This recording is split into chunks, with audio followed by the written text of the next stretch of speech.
மதியழகன் அவர்கள், சிவகாசி சட்டமன்ற உறுப்பினராக காளிமுத்து அவர்கள், இவர்களெல்லாம் அன்றைக்கு தலைவரோடு துணையாக இருந்து இந்த மாபெரும் இயக்கத்தை தொடங்கியதற்கு காரணகர்த்தாவாக விளங்கியவர். அது மட்டுமல்லாமல் இயக்கம் ஆரம்பித்த 7 மாத காலத்தில் திண்டுக்கல்லில் உள்ள ராஜாங்கம் என்கிற திராவிட முன்னேற்ற கழகத்துடைய நாடாளுமன்ற மறைவுக்கு பின்பு அங்கு இடைத்தேர்தல் நடக்கின்றது.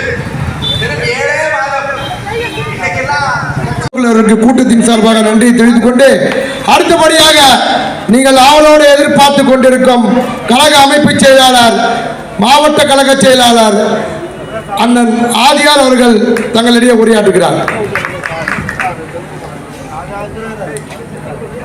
மனித புனிதர், கொடுத்து சிவந்த கரத்துக்கு சொந்தக்காரர், கடையேழு வள்ளல்களுக்கு பிறகு 8வதாக வந்த எங்களுடைய பரங்கிமலை பாரிவள்ளல் அமரர் டாக்டர் புரட்சி தலைவர் எம்ஜிஆர் அவர்கள் கண்ட அனைத்து இந்திய அண்ணா திராவிட முன்னேற்ற கழகத்தின் 53வது ஆண்டு விழாவை கழகத்தின் பொதுச் செயலாளர், முன்னாள் தமிழக முதல்வர், சட்டமன்ற எதிர்க்கட்சி புரட்சி தமிழர் அண்ணன் எடப்பாடியார் அவர்களின் ஆணைக்கிணங்க மாவட்ட கழகத்தின் சார்பாக இந்த பொதுக்கூட்டம் நடைபெற்றுக் கொண்டிருக்கிறது.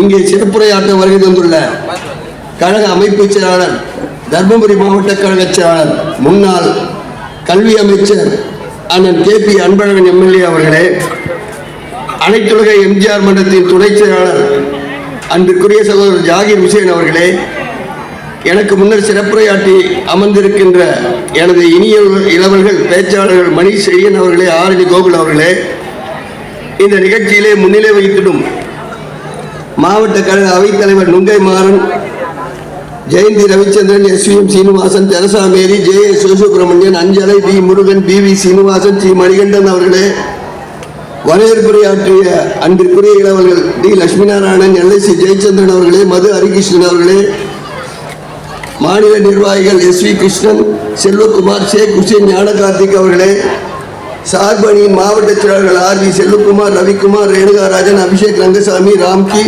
Tamim Ansari, Karunakaran, triple S Ramu, Pugazhendhi, Sivakumar, Mark Newton, Vetri Selvan, Shankar, Bharat, Premnath அவர்களே, நன்றி உரை கூறவுள்ள ஆற்றல் மிக்க 1000 விளக்கு பகுதி கழகத்தின் செயலாளர் எனது இனி இளவல் பாசறை பாலச்சந்திரன் அவர்களே, ஆற்றல் மிக்க இயக்கத்தின் ஆணி வேர்களாக தூண்களாக செயலாற்றிக் கொண்டிருக்கின்ற எனது அன்பிற்குரிய ஆற்றல் மிக்க வட்டக்கழக செயலாளர்கள் M சேகர், S கார்த்திக், சால்னா சேகர், T விநாயகமூர்த்தி, பொன்சே குமார், துரைராஜ், தர்மா கார்த்திக், இளையமாறன், AR சிவா, பந்தல் பாபு, துளசி K மோகன் அவர்களே, இந்த நிகழ்ச்சிக்கு பெருந்துணையாக செயலாற்றிய அன்பு சகோதரர் நுங்கை கார்த்தி மன்னன் அவர்களே, பெரியார்பாறை சுரேஷ் சதீஷ் அவர்களே, சேப்பாக்கம் திருவல்லிக்கேணி பகுதி கழகங்களின் வட்டக்கழக செயலாளர்கள் AV Selvakannan, Dakshinamoorthy, Indian Kamil CS Anandan, Chandrababu, R Ramadoss, Kuriyaravi, MR Vigneshwaran, NM Sadiq Basha, Sivasankar அவர்களே, B ராஜா, Partha's Krishnamurthy, K Kalaivanan, S Janardhan, MK Maran என்கின்ற கலை, D ராம்மோகன் துரை, R செல்வம், ஐசோஸ் மூர்த்தி, JR ஸ்ரீகபாலி, M வின்சென்ட் ராஜ் உள்ளிட்ட மற்றும் மாவட்ட பகுதி வட்ட கழக நிர்வாகிகளே, உங்கள் அனைவருக்கும் எனது வணக்கத்தை தெரிவித்துக் கொள்கிறேன். இன்றைக்கு அனைத்து இந்திய அண்ணா திராவிட முன்னேற்ற கழகம் ஆரம்பித்து 53 ஆண்டுகளை கொண்டாடி கொண்டு 53வது ஆண்டு விழாவை கொண்டாடி கொண்டிருக்கின்றோம். இந்த இயக்கம் சாதாரணமாக உருவாகிய இயக்கம் அல்ல. இந்த இயக்கம் 38 பேரோட உயிர் தியாகத்தால் உருவாக்கப்பட்ட இயக்கம். இந்த இயக்கம் தொண்டர்களால் புரட்சி தலைவர் எம்ஜிஆர் அவர்களுக்காக இந்த தொண்டர்கள் தங்கள் இன்னுயிரை தியாகம் செய்து ரத்தத்தை சிந்தி உருவாக்கிய கழகம் அனைத்து இந்திய அண்ணா திராவிட முன்னேற்ற கழகம். புரட்சி தலைவர் மறைவிற்கு பிறகு தொண்டர்களால் புரட்சி தலைவி என்று பல்வேறு இன்னல்களுக்கு இடையே புரட்சி தலைவி என்று அழைக்கப்பட்டு கழகத்தின் பொதுச் செயலாளர் ஆனவர் இதய தெய்வம், மனித புனிதவதி, சமூக நீதி காத்த வீராங்கனை புரட்சி தலைவி அம்மா அவர்கள்.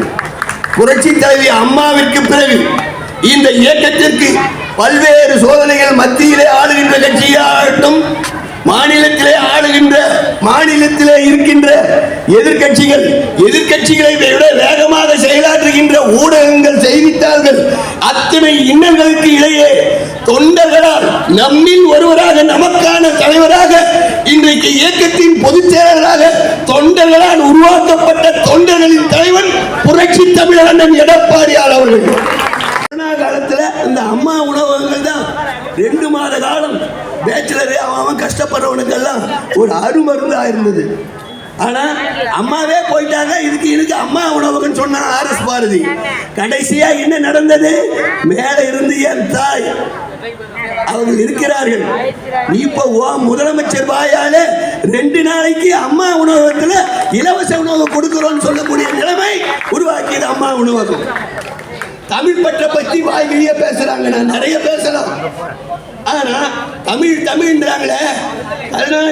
கருணாநிதியின் மகன் ஸ்டாலினோட பொண்ணு செந்தாமரை சபரீசன் வச்சிருக்க ஸ்கூலுக்கு பேரு சன்ஷைன். இந்திய தீவிரமா இருக்கிறோன்றாங்க. அந்த ஸ்கூல்ல ஹிந்தி படிச்சே ஆகணும். அதே போல நம்ம உதயநிதி ஸ்டாலின் ரெட் ஜெயின் மூவிஸ், அவரோட பட நிறுவனத்துக்கு பேரு ரெட் ஜெயின் மூவிஸ். இவங்க தமிழை பத்தி பேசுறாங்க. ஹிந்தி படிக்க கூடாதுன்றான். அது எங்களுக்கு மாறுபட்ட கருத்து இல்ல. ஆனா பணம் இருக்கிறவன் ஹிந்தி படிக்கலான்றான். திமுக நடத்துகின்ற அத்தனை பள்ளிகளிலும் ஹிந்தி ஒரு பாடமாக இருக்கிறது. ஆனா ஏழை பாழைங்க படிக்கிற அரசு பள்ளிகளிலோ கார்பரேஷன் பள்ளிகளிலோ ஹிந்தி படிக்காதுன்றான். நாங்க ஹிந்தி திணிப்பு கூடாதுன்னு நாங்க சொல்றோம். மாறுபட்ட கருத்து கிடையாது. ஆனா இந்திய நீ வியாபாரம் ஆக்கிக்கிட்டு ஹிந்தி தமிழை பத்தி பேசுறியே, அதெல்லாம் நாங்க தப்புன்னு சொல்றோம்.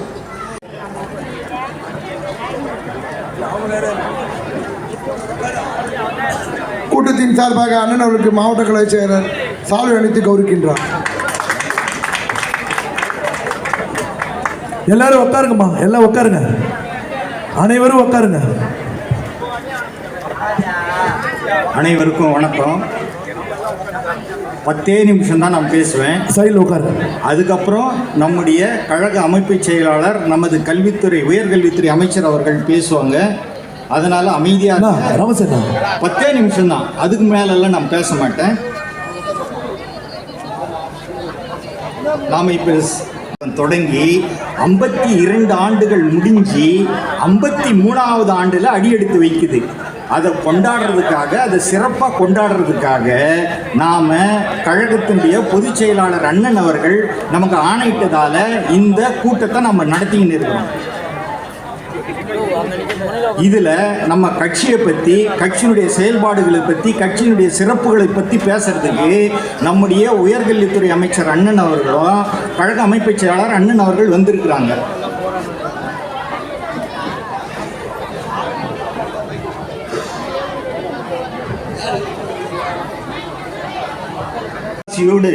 நமது கழக பொதுச் செயலாளர், முன்னாள் தமிழக முதல்வர், தற்பொழுது தமிழ்நாட்டின் சட்டமன்ற எதிர்க்கட்சி தலைவர், வருங்கால முதல்வர், புரட்சி தமிழர் அண்ணன் எடப்பாடியார் அவர்களின் ஆணையின்படி இந்த அனைத்திந்திய அண்ணா திராவிட முன்னேற்ற கழகத்தின் 53வது ஆண்டு துவக்க விழாவிற்கு நாம் அனைவரும் இங்கு கூடியுள்ளோம். இந்த கூட்டத்திற்கு தலைமை தாங்கும் இளைஞர்களின் எழுச்சி நாயகன், இன்றும் இளைஞராக விளங்கும் மரியாதைக்குரிய அண்ணன் மாவட்ட செயலாளர் அண்ணன் ஆதியார் அவர்களே.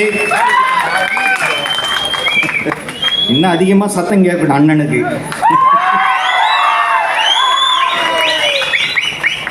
நாங்கள்லாம் காலேஜில் படிக்கும்போது அவரை பார்த்து தான் வீரம்னா என்னன்னே தெரிஞ்சுக்கணும். அந்த அளவுக்கு வீரம் மன்னன் தான் வந்து ஆதியார் அவர்கள்.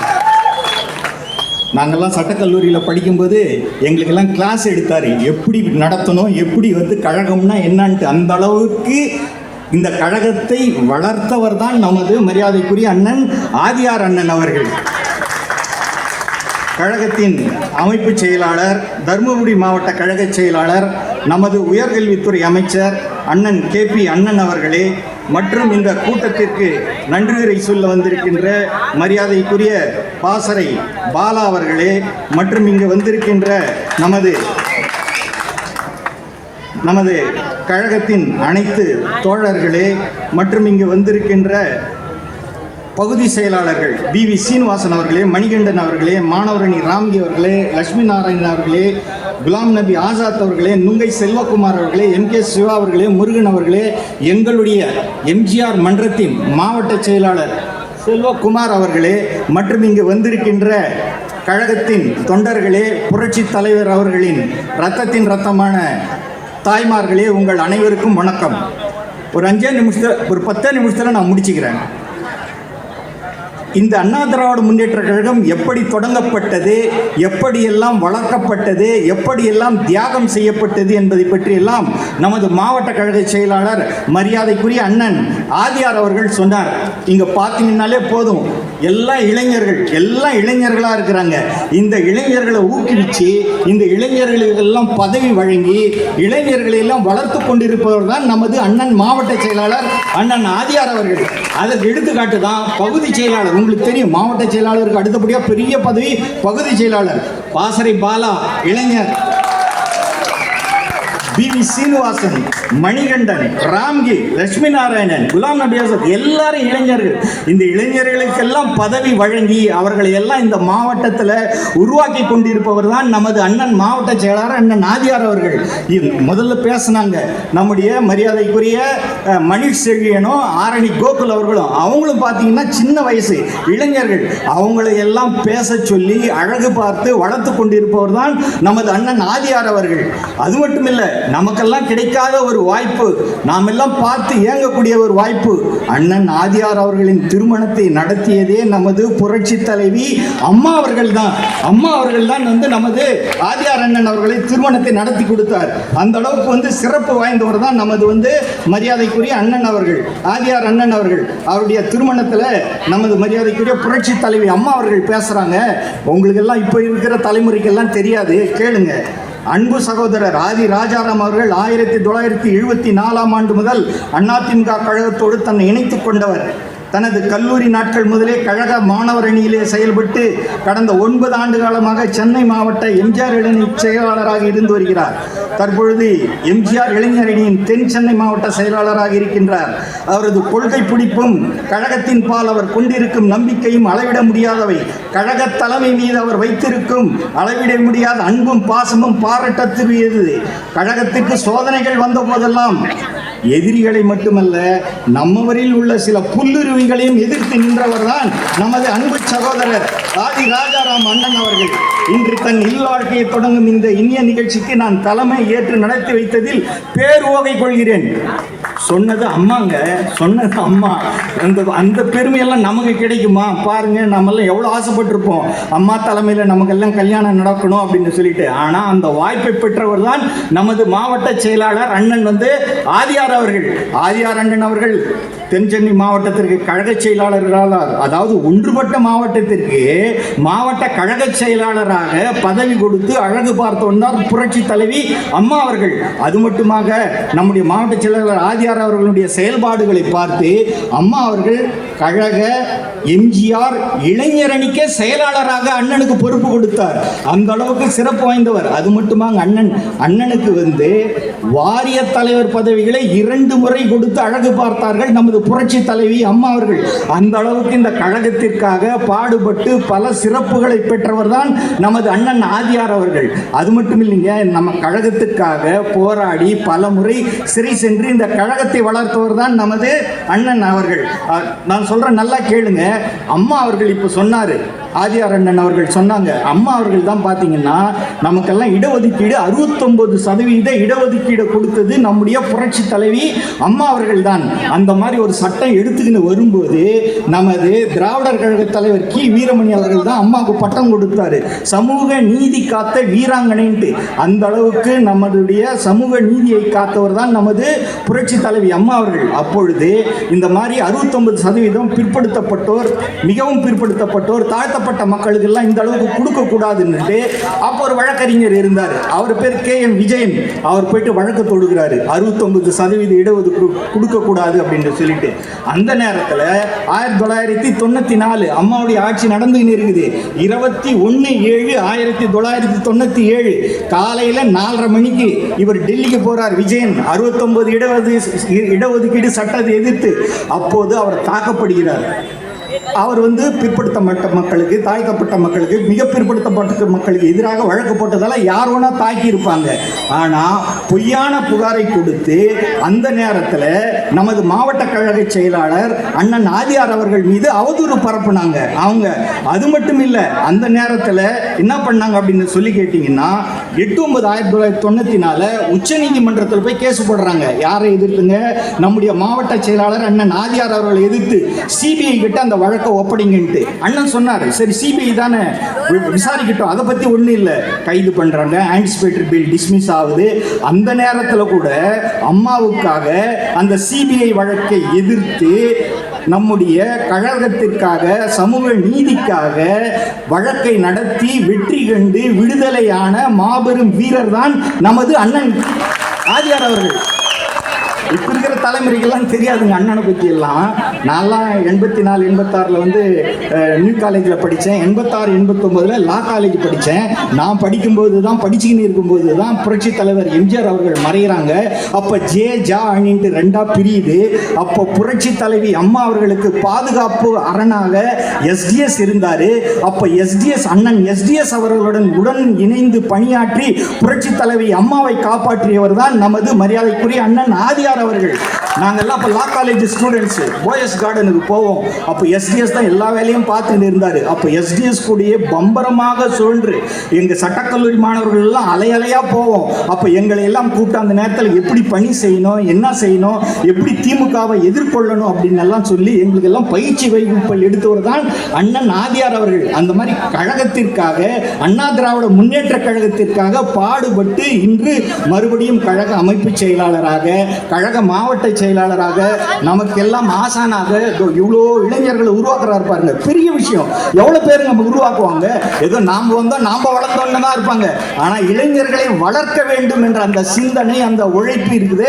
அதுக்காக அண்ணன் ஆதியார் அவர்களை 1000 முறை பாராட்டலாம், பாராட்டலாம், பாராட்டலாம். அந்த அளவுக்கு சிறப்பு பெற்றவர் தான் நமது அண்ணன் ஆதியார் அவர்கள். அடுத்ததாக நமக்கு சிறப்பு விருந்தினராக, சிறப்பு பேச்சாளராக நமது உயர்கல்வித்துறை அமைச்சர், கழக அமைப்பு செயலாளர், தருமபுரி மாவட்ட கழக செயலாளர் அண்ணன் கேபி அவர்கள் வந்திருக்கிறாரு. கேபி அண்ணனை பற்றி உங்களுக்கு எல்லாருக்குமே தெரியும். நம்ம ஆட்சி காலத்தில் உயர்கல்வித்துறை அமைச்சராக இருந்தார். அவருடைய சிறப்பு என்ன அப்படின்னு சொல்லி கேட்டிங்கன்னா, முதல்ல நல்லா தெரிஞ்சுக்கிங்க. இப்போ இருக்கிற இளைஞர்கள், நம்ம கழக தொண்டர்கள்லாம் தெரிஞ்சுக்கிங்க அரசியல்னா என்ன, வாழ்க்கை என்ன அப்படின்னு சொல்லிட்டு. புரட்சி தலைவி அம்மா அவர்கள் அடையாளம் கண்டு 2001 தருமபுரி மாவட்டம் பாலக்கோடு தொகுதியில் முதல்ல நமது அண்ணன் உயர்கல்வித்துறை அமைச்சர் கேபி அவர்களுக்கு வந்து சட்டமன்ற உறுப்பினர் சீட்டு கொடுத்தாங்க. முதல் தேர்தலிலே மாபெரும் வெற்றி யாரு? அண்ணன் கேபி அவர்கள். அது மட்டும் இல்ல, அதுக்கு அடுத்த தேர்தல் 2006, 2011, 2016, இன்னைக்கு 2021 அனைத்து தேர்தல்களிலும் தொடர்ந்து வெற்றி பெற்றவர் தான் நமது அண்ணன் கேபி அவர்கள். இது எல்லாராலையும் முடியுங்களா? தொடர்ச்சியா ஒரே தொகுதி தொடர்ச்சியான வெற்றி. 2001 ஆரம்பிச்ச வெற்றி இன்னைக்கு வரைக்கும் ஓடிக்கின்னு இருக்குது. இன்னைக்கு கூட 2021 தேர்தலில் கூட அண்ணன் தான் வெற்றி பெற்றார் ஒரே தொகுதியில். அந்த அளவுக்கு மக்கள் செல்வாக்கு இல்லாமல் முடியுங்களா?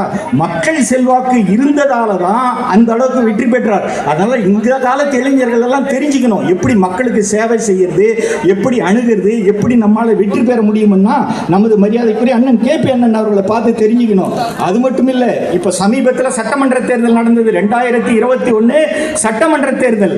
அந்த தேர்தலில் நம்ம ஆட்சியை ஒன்றா இழந்திருக்கலாம். ஆனால் தருமபுரி மாவட்டத்தில் அண்ணன் தான் மாவட்ட செயலாளர். தருமபுரி மாவட்டத்தில் எல்லா தொகுதியிலும் அதிமுக கூட்டணி தாங்க வெற்றி பெற்றது. தான் மட்டும் வெற்றி பெறல, தருமபுரி மாவட்டத்தையே வெற்றி பெற செய்தவர் நமது அண்ணன் கேபி அவர்கள். திமுகவை புறமுது ஓட்டு வச்சு 0. திமுக வந்து 0. அதிமுக தான் எல்லாத்திலையும் வெற்றி. திமுக 0. எங்க தருமபுரி மாவட்டத்தில் இப்போ நடந்த 2021 சட்டமன்ற தேர்தலில் அந்த மாதிரி ஆற்றல் மிக்கவராக கழக தோழர்களிடம் நாமெல்லாம் கற்றுக்கணும். எப்படி அவருடைய அணுகுமுறை எப்படி அவரால் வெற்றி பெற முடியுது. 2021 நம்ம ஆட்சியை எழுந்தா கூட தருமபுரி மாவட்டத்தை வந்து கோட்டையாக மாற்றி வச்சிருக்கிறார்.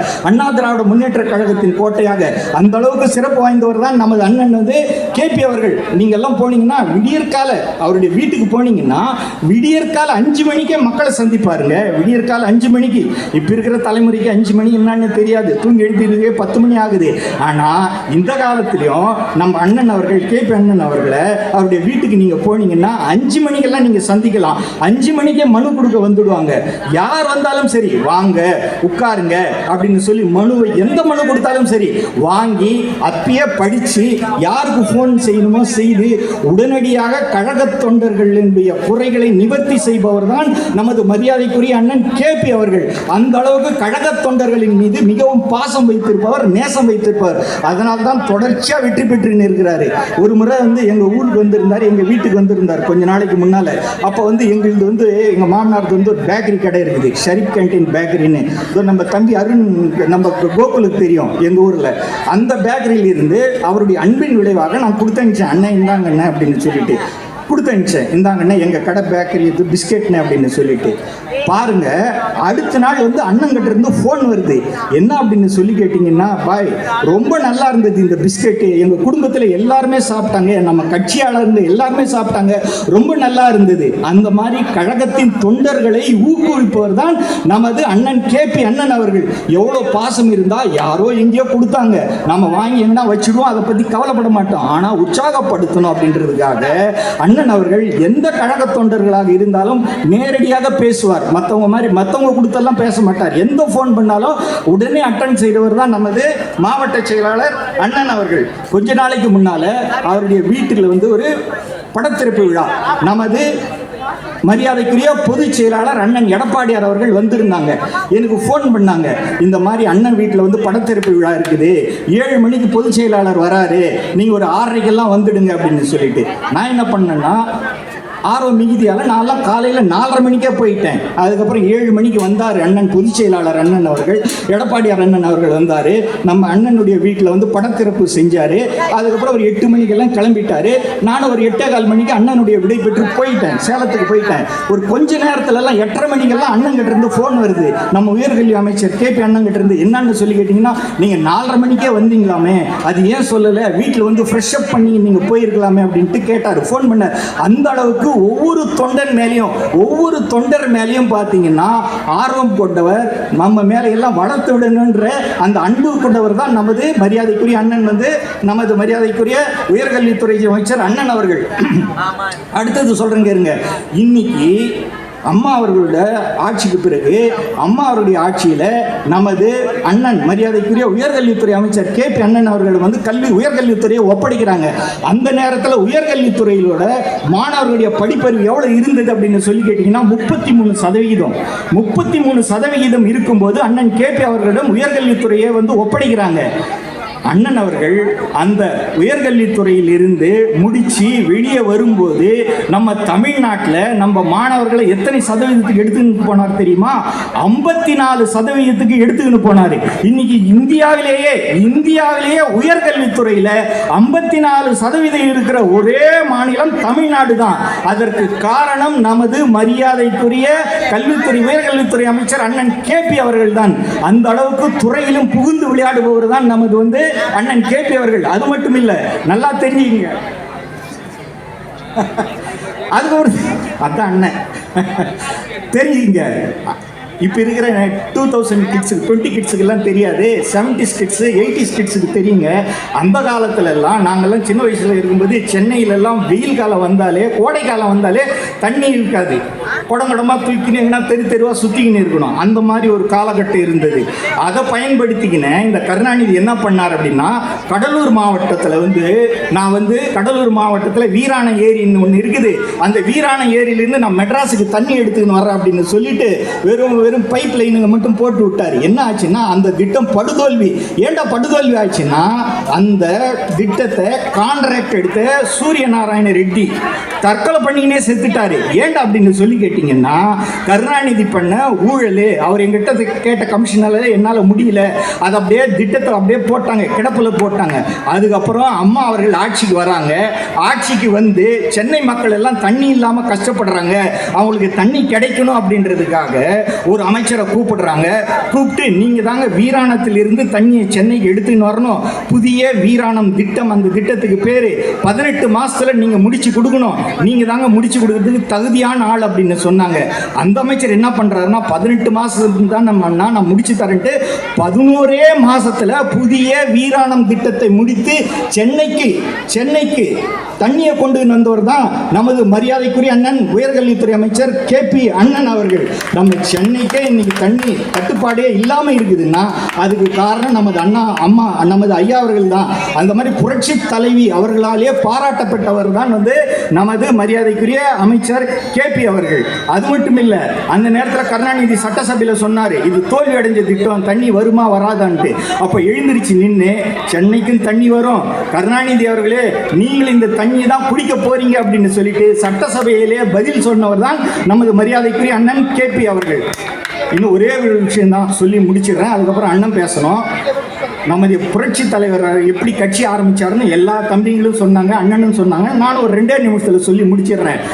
எம்ஜிஆர் அவர்கள் என்ன பண்ணுறாரு, நமது புரட்சி தலைவர் 1972 அக்டோபர் 8 இதே 1000 விளக்கு தொகுதியில் பேசுகிறாரு. என்ன பேசுகிறாரு அப்படின்னு சொல்லி கேட்டிங்கன்னா, திமுகவில் ஊழல் மடிஞ்சிட்டு தான் ஒரு பிள்ளர் சொல்கிறாங்க, அதனால் நம்ம எல்லாருமே திமுகவில் இருக்கிற எல்லாமே நம்ம கணக்கு காட்டணும் அப்படின்னு சொல்கிறாரு. எப்போ 1972 அக்டோபர் 8 இதே நமது 1000 விளக்கு தொகுதியில் என்ன பண்ணுறாரு கருணாநிதி, 10ஆம் தேதி அக்டோபர் 10 உடனே கட்சியை விட்டு எம்ஜிஆர் நீக்கிறாரு. யாரு? கருணாநிதி. நீங்கள் என்ன எங்கிட்ட கணக்கு கேட்குறதுக்குன்னு. அடுத்த நாள் 11 அக்டோபர் 11 கழக தொண்டர்கள் எல்லாம் சத்யா ஸ்டுடியோவுக்கு போறாங்க. சத்யா ஸ்டுடியோவில் போய் ஏராளமான கூட்டம். எம்ஜிஆர் அவர்கள் நேற்று இன்று நாளைன்னு ஒரு திரைப்படம், அந்த திரைப்படத்தில் நடிச்சுன்னு இருக்கிறார். அவர் காரே உள்ள போக முடியலைங்க. ராமாவரம் தோட்டத்தில் இருந்து சத்யா ஸ்டுடியோ உள்ள நுழைகிறார், உள்ளவே நுழைய முடியல. அந்த அளவுக்கு தொண்டர்கள், கட்சி தொண்டர்கள், எம்ஜிஆருடைய ரசிகர்கள். நீங்க உடனடியாக கட்சி ஆரம்பிக்கணும், கயவன் கருணாநிதி இந்த நாட்டை விட்டு விரட்டணுன்றாங்க. எம்ஜிஆர் இல்லை பொறுத்துக்குங்க, இன்னும் கொஞ்சம் பொறுத்துங்க, அப்புறம் யோசிச்சு பண்ணலான்னு சொல்றாரு. எத்தனாம் தேதிங்க? 11.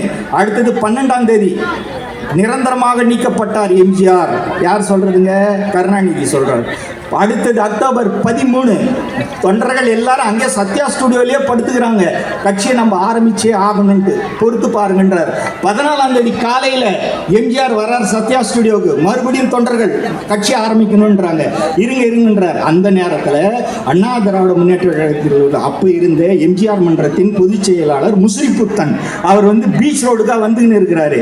திமுக குண்டர்கள் அவர் அடின்னு அடித்து ரத்த காயம் ஏற்படுத்தி அவர் ஓடி வர்றார் சத்யா ஸ்டுடியோவுக்கு தப்பிச்சு. அண்ணன் இந்த மாதிரி திமுக காரங்க அடிச்சிட்டாங்கன்னு. அதை பார்த்த உடனே அது வரைக்கும் அமைதியாக இருந்த எம்ஜிஆர் தன்னுடைய தொண்டன் தன்னுடைய உயிர் நாடி தாக்கப்பட்டான் அப்படின்னு சொன்ன உடனே அறிவிக்கிறார், அண்ணா திமுகவை நாம் ஆரம்பிக்கிறோம், திமுகவை ஒழிக்கிறோம், கருணாநிதியை வீட்டுக்கு அனுப்புகிறோம். அதுதான் எம்ஜிஆர். அதுதான் எம்ஜிஆர் தன்னுடைய தொண்டன் மேலே சிறு துரும்பு பட்டாலும் காப்பாற்றுறவர் தான் நமது புரட்சி நடிகர், மரியாதைக்குரிய புரட்சி தலைவர் எம்ஜிஆர் அவர்கள். அந்த மாதிரி 14ஆம் தேதி ஆரம்பிக்கிறாரு. 15, 16 எல்லாம் போய்க்கினே இருக்குது. கரெக்டாக 16ஆம் தேதி நம்ம சொல்லிட்டார தவிர 2 நாள் ஆயிடுச்சு, இன்னும் ஆரம்பிக்கல. உடுமலைப்பேட்டையில் இஸ்மாயில் என்ற ஒரு சின்ன பையன் தலைவா சொன்னிய தவிர இன்னும் நீ கட்சி ஆரம்பிக்கலையே தலைவா அப்படின்னு சொல்லிட்டு தன்னுடைய உடல்ல மண்ணெண்ணெயை ஊத்திக்கின்னு எரிஞ்சு செத்தான். உடுமலைப்பேட்டை இஸ்மாயில் புரட்சி தலைவர்கிட்ட சொல்றாங்க. உடனே என்ன பண்றாரு, 1972 அக்டோபர் 17 இந்த கட்சி ஆரம்பிச்சாருங்க. இதுதான் அண்ணா திராவிட முன்னேற்ற கழகத்தின் வரலாறு. தொண்டர்களால் வளர்ந்த கட்சி, தொண்டர்கள் நம்ம எல்லாருமே வளர்த்த கட்சி தான் இந்த அண்ணா திராவிட முன்னேற்ற கழகம். அது மட்டும் இல்ல, அன்னைக்கே 1972 அக்டோபர் 17 நம்ம அங்கமுத்து நம்முடைய கொடியை வரைஞ்சி காமிக்கிறார் புரட்சி தலைவர்கிட்ட. 20 கொடியை காமிச்சு இதுல எது நல்லா இருக்குது பார்த்துக்கணும்னு அண்ணா அப்படி விரலை நோக்கி வச்சுன்னு இருக்கிறார். அதை புரட்சி தலைவர் தேர்ந்தெடுத்தாரு. அடுத்த நாள் 18 முதல்ல அண்ணா திராவிட முன்னேற்ற கழகத்தின் கொடியை ஆலந்தூர்ல ஜஹாங்கீர் என்ற ஒருத்தன் நம்ம கட்சிக்காரு மன்றத்துக்காரு ஏத்துறாரு. அவர் தான் முதல்ல ஏத்துறாரு அண்ணா திராவிட முன்னேற்ற கழகத்தின் கொடியை. அவர் ஏற்றி முடிச்ச 10வது நிமிஷமே திமுகவை சேர்ந்த 6 வட்ட செயலாளர்கள் அவர் வீட்டுக்குள்ள பூந்து வெட்டியே சாவடிச்சாங்க. அந்த மாதிரி அண்ணா திராவிட முன்னேற்ற கழகம் தொண்டர்களால் அவர்கள் செய்த தியாகத்தால் வளர்ந்த கட்சி தான் அண்ணா திராவிட முன்னேற்ற கழகம். அதுதான் நமது ஆலியார் அவர்கள் சொன்னாங்க. சும்மா வளரல, இன்னைக்கு நம்ம பேண்ட் போடுறோம், ஷர்ட் போடுறோம், எதை போடுறோம். அன்னைக்கு அந்த மாதிரி எல்லாம் வளர்த்தாங்க கட்சியில். அது மட்டுங்களா, 1973 மேல பூலாவரி சுகுமாரன் என்றவர் வந்து சேலம் மாவட்டத்தில் வெட்டி கொல்லப்பட்டார். அவரை வெட்டி கொண்டதில் அக்யூஸ்ட் ஒன்று யார் பார்த்தீங்கன்னா திமுகவில் அப்போ மாவட்ட செயலாளர், அதுக்கப்புறம் அமைச்சராக இருந்த வீரபாண்டி ஆறுமுகம். அவரே போய் வெட்டி கொள்றாரு. அந்த அளவுக்கு வந்து தியாகத்தை பண்ணி வளர்ந்த கட்சி தான் அண்ணா திராவிட முன்னேற்ற கழகம். அதுக்கப்புறம் நம்ம தம்பிங்கெல்லாம் நிறைய சொன்னாங்க. 72 6 மாசத்துல நம்ம புரட்சி தமிழர் வந்து நம்முடைய புரட்சி தலைவர் வந்து கட்சி ஆரம்பித்து திண்டுக்கல் இடைத்தேர்தல் வந்தது அப்படின்னு சொல்லிட்டு, அந்த திண்டுக்கல் இடைத்தேர்தல் 6 மாசம் தான். கட்சி ஆரம்பிச்சு 6 மாசம் தான். மே மாசம் 20ஆம் தேதி, மே 11 நம்முடைய புரட்சி தலைவருடைய உலகம் சுற்றும் வாலிபன் ரிலீஸ். பல சூழ்ச்சிகள் பண்ணார் கருணாநிதி. பெட்டியை எரிச்சிடுவேன் அது இதுன்ட்டு, அதையெல்லாம் காப்பாற்றி உலகம் சுற்றும் வாலிபன் ரிலீஸ் ஆச்சு. அன்னிலிருந்து 9வது நாள் நம்முடைய மாயத்தேவர் அவர்களை வந்து திண்டுக்கல் இடைத்தேர்தலில் நிறுத்துறாரு. திண்டுக்கல் இடைத்தேர்தலில் நின்று ஏறக்குறைய 75% ஓட்டுங்க. உலகமே வியந்து பார்த்துச்சு. அண்ணா திராவிட முன்னேற்ற கழகத்தை வெற்றி பெற செய்தவர் தான் நமது புரட்சி தலைவர் எம்ஜிஆர் அவர்கள். முதல் வெற்றியே நமது மாயத்தேவர் திண்டுக்கல் இடைத்தேர்தல் 72. அப்படிதான் அதிமுக வளர்ந்துச்சு. இதெல்லாம் இந்த காலத்து இளைஞர்கள்லாம் தெரிஞ்சுக்கணும். எப்படியெல்லாம் நம்ம தியாகம் செஞ்சு இந்த கட்சி வளர்ந்துச்சு, புரட்சி தலைவர் எப்படியெல்லாம் வளர்த்தாரு. 73 கோயம்புத்தூர்ல வந்து எம்எல்ஏ இடைத்தேர்தல், கோவை வடக்கில் இடைத்தேர்தல், கோவை மேற்கில். அந்த இடைத்தேர்தலில் புரட்சி தலைவர் எம்ஜிஆர் யாரை தெரியுமா வேட்பாளராக நிறுத்தினாரு? ஒரு சாதாரண பள்ளிக்கூட ஆசிரியர் அரங்கநாயகம், அவரை நிறுத்தினாரு. அவரும் மாபெரும் வெற்றி 73. அப்பதான் திரும்பி பார்க்கறாங்க எல்லாருமே, ஓ மாபெரும் தலைவர் போல இருக்குது எம்ஜிஆர். இவ்வளவு நேரம் ஏதோ ஒரு நடிகர்னு நினைச்சு பார்த்தோன்னு. 75 பாண்டிச்சேரி மாநில தேர்தல் வருது. எம்ஜிஆர் போய் தன்னுடைய கட்சி வேட்பாளர்களை நிறுத்துறாரு. 75 மாபெரும் வெற்றி. அண்ணா திராவிட முன்னேற்ற கழகம் ஆட்சி அமைக்குது. அந்த மாதிரி தொடர் வெற்றி தான் வந்து எம்ஜிஆர் அதிமுக. அதுக்கப்புறம் 77 அதிமுக தான் ஜெயிக்குது, 80 ஜெயிக்குது, 84 ஜெயிக்குது, 88 தான் புரட்சி தலைவர் உயிரிழக்கிறாரு. அப்ப அந்த நேரத்தில் நமக்குள்ள ஜேஜான பிரச்சனை வந்த பிறகுதான் 89 கருணாநிதியால ஜெயிக்க முடியுது. அது வரைக்கும் அதிமுக வந்து அவரால் எதுவுமே பண்ண முடியாது. அந்த மாதிரி ஏழைகளுக்காக எளியவர்களுக்கான கட்சி தான் பார்த்தீங்கன்னா அண்ணா திராவிட முன்னேற்ற கழகம். அந்த மாதிரி வந்து 7 சட்டக்கல்லூரிகள், 21 பாலிடெக்னிக், 4 பொறியியல் கல்லூரிகள், 40 கலை மற்றும் அறிவியல் கல்லூரிகள், 10 லட்சம் மாணவர்களுக்கு 2GB டேட்டா கொடுத்த இயக்கம் தான் அண்ணா திராவிட முன்னேற்ற கழகம். நமது மரியாதைக்குரிய அண்ணன் KP அண்ணன் அவர்கள். அடுத்ததாக இந்த கொரோனா காலத்தில் நமக்கு எல்லாம் வந்து இலவசமாக உணவு தந்து இருந்தவர் தான் நமது மரியாதைக்குரிய புரட்சி தமிழர் நம்முடைய எடப்பாடியார் அண்ணன் அவர்கள். அது மட்டும் இல்லை, எடப்பாடியார் அண்ணன் அவர்கள் தான் வந்து கூட்டுறவு கடனை தள்ளுபடி பண்ணாரு, பயிர் கடனை தள்ளு பண்ணாரு. நமக்கு வந்து 2500 ரூபாய் நமக்கு கொடுத்தது யாருன்னு சொல்லி பார்த்தீங்கன்னா, பொங்கல் கொண்டாடுறதுக்கு நமது புரட்சி தமிழர் எடப்பாடியார் அவர்கள் தான். எம்ஜிஆர் காலத்தில் தான் சத்துணவு, அம்மா தான் அந்த உணவு. பாருங்க, உணவு தான் நமக்கு அடிப்படை. 20 கிலோ அரிசியை கொடுத்தது வந்து அம்மா அவர்கள் தான். கொரோனா காலத்தில் இலவச உணவு கொடுத்தது எடப்பாடி. ஆனால் கருணாநிதி ஆட்சியில் என்ன கிடக்குதுங்க, திமுக ஆட்சியில் அம்மா உணவகத்தை மூடுறாங்க. அதுதான் நமக்கும் திமுக வித்தியாசம். எம்ஜிஆர் தெலுங்கு கங்கை திட்டத்தை எடுத்துன்னு வந்து சென்னைக்கு எல்லாம் தண்ணி கொடுத்தவர் எம்ஜிஆர். அம்மா புதிய வீராணத்தை எடுத்துன்னு வந்து தண்ணி கொடுத்தாங்க. எடப்பாடியார் வந்து அத்திக்கடவு அவிநாசி திட்டத்தை எடுத்துன்னு வந்தாங்க. திமுக காரணங்க வீராண ஊழலை ஏற்படுத்தினாங்க.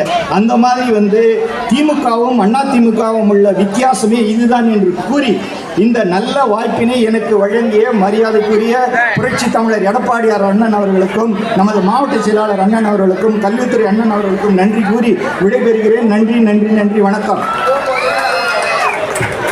குடிநீர் பிரச்சனை இல்லாமல் இருக்க வேண்டும் என்பதற்காக ஒரு தொலைநோக்கு பார்வையோடு புரட்சி தலைவர் எம்ஜிஆர் அவர்கள் தான் கிருஷ்ணா நதியை சென்னை மக்களுக்கு குடிப்பதற்காக கொண்டு வந்தவர் என்பதை நீங்கள் இந்த நேரத்தில் எண்ணி பார்க்க வேண்டும்.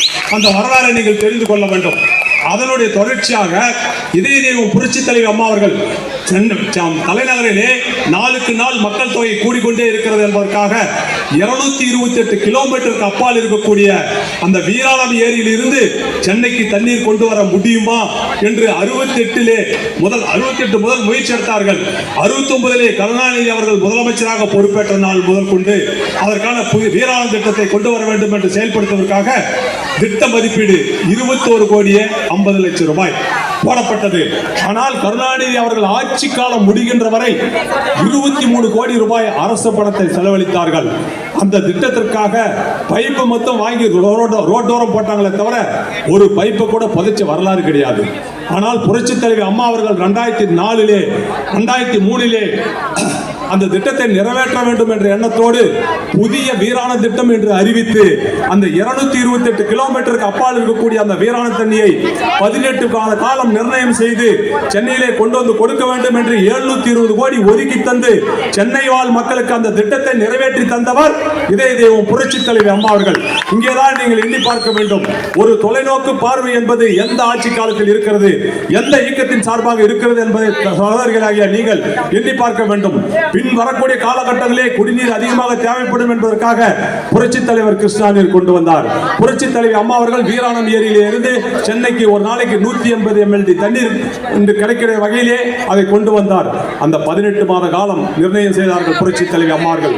அன்றைக்கு சாதாரண தருமபுரி மாவட்டத்திலே கரகோட அள்ளி என்ற ஒரு சிறிய கிராமத்தில் இந்த கட்சியிலே உறுப்பினராக இருந்த என்னை நம்முடைய ஜாகிர் ஹுசேன் சொன்னது 5 முறை சட்டமன்ற உறுப்பினர் சொன்னார். அதற்கு முன்பாக திமுக ஆட்சி செய்யக்கூடிய காலகட்டத்திலே 96 இதய புரட்சி தலைவி அம்மா அவர்கள் மாவட்ட கவுன்சிலராக நிற்கக்கூடிய வாய்ப்பை எனக்கு தந்தார்கள். அன்றைக்கும் திமுக ஆட்சி காலத்திலும் உள்ளாட்சி தேர்தலில் வெற்றி பெற செய்கின்ற வகையிலே இதய தெய்வம் புரட்சி தலைவி அம்மா அவர்கள் உருவாக்கி தந்தார்கள். இன்று வரை ஒரு சாதாரண கரகோடல்லி என்ற கிராமத்தில் இருக்கின்ற எனக்கு அன்றைக்கு உள்ளாட்சித்துறை என்ற பதவியை வழங்கினார்கள். அதற்கு முன்பு செய்தி விளம்பரத்துறையும் வழங்கினார்கள். 2001 இது உள்ளாட்சித்துறை எல்லாம் பாத்தீங்கன்னா திமுக ஆட்சியில் பாத்தீங்கன்னா அவங்க குடும்பத்தில் தான் இருக்கும். அந்த நேரத்தில் ஸ்டாலின் கிட்ட தான் இருந்துச்சு அந்த பதவி. அப்படிப்பட்ட சூழ்நிலையில் இதய தெய்வம் புரட்சி தலைவி அம்மா அவர்கள் வழங்கி 16 மாத காலத்திலே அந்த 228 கிலோமீட்டருக்கு அப்பால் இருக்கக்கூடிய தண்ணியை சென்னை வாழ் மக்களுக்கு கொண்டு வந்து கொடுத்தவரும் இதய தெய்வம் புரட்சி தலைவி அம்மா அவர்கள். அதனுடைய தொடர்ச்சியாக கடலில் குடிநீராக்குறன்னு சொல்லிட்டு இன்னைக்கு எல்லாம் அவங்க திறந்து வச்சிருப்பாங்க. ஆனால் அதற்கு வழிவகுத்தவர் மீஞ்சூரிலே 100 mld தண்ணீரை கடலீரை குடிநீராக்க வேண்டும், அதை கொண்டு வந்து சென்னை வாழ் மக்களுக்கு வழங்க வேண்டும் என்று வித்திட்டவர் இதய தெய்வம் புரட்சி தலைவி அம்மா அவர்கள் என்ற வரலாறையும் நீங்கள் தெரிந்து கொள்ள வேண்டும். ஆக சென்னையில் இருக்கின்ற மக்களுக்கு குடிநீர் பிரச்சனை நீக்க வேண்டும் என்ற ஒரே நோக்கத்தோடு செயல்பட்ட இயக்கம் அனைத்து இந்திய அண்ணா திராவிட முன்னேற்ற கழக இயக்கம். அதனால்தான் இந்த இயக்கம் ஆரம்பிக்கப்பட்டு 52 ஆண்டு காலத்திலே 31 ஆண்டு காலம் ஆட்சி செய்யக்கூடிய வாய்ப்பை தமிழ்நாட்டு மக்கள் உருவாக்கி தந்தார்கள். அதற்கு அடுத்த கட்டமாக 5 முறை சட்டமன்ற உறுப்பினராக தொடர்ந்து வெற்றி வாய்ப்பை நான் பெற்றேன், மக்களிடம் அணுகுமுறை என்று சொன்னார். அப்படி அல்ல, இன்றைக்கு இருக்கக்கூடிய திட்டங்கள் புரட்சி தலைவரால் உருவாக்கப்பட்ட திட்டம், புரட்சி தலைவி அம்மா அவர்களால் கொண்டு வரப்பட்ட திட்டத்தை இங்கே நம்முடைய ஆதியாரோடு இருக்கக்கூடிய இளைஞர்கள் இருக்கிறது போல என்னோடு தொடர்ந்து அங்கே பணியாற்றி கொண்டிருக்கிறார்கள். அவர்கள் கிராமந்தோறும் ஒவ்வொரு குடும்பமாக சென்று அந்த திட்டங்களை வெளிப்படுத்த காரணத்தினால்தான் தொடர்ந்து இடைத்தேர்தல் 2 வந்தாலும் சரி, அந்த இடைத்தேர்தலில் 2ம் தருமபுரி மாவட்டத்தில் வெற்றி, பொது தேர்தல் வந்தாலும் சரி 5 சட்டமன்ற தொகுதி வெற்றி.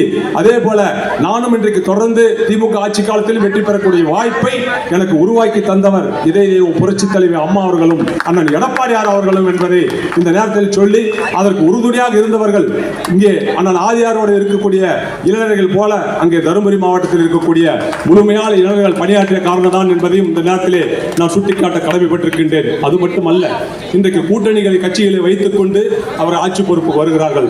ஆனால் ஒரு ஆளுகின்ற இயக்கம் தொடர்ந்து மீண்டும் ஆட்சிக்கு வந்த வரலாறு பார்த்தீங்கன்னா அதிமுகவை தவிர வேறு எதுவுமே இருக்காது.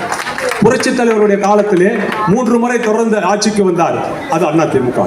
அம்மா அவர்கள் 2011 முதலமைச்சராக பொறுப்பேற்றார். 5 ஆண்டு காலம் நல்லாட்சி கொடுத்த காரணத்தினால்தான் மீண்டும் 2016 இதய தெய்வம் புரட்சி தலைவி அம்மா அவர்கள் ஆட்சிக்கு வந்தார்.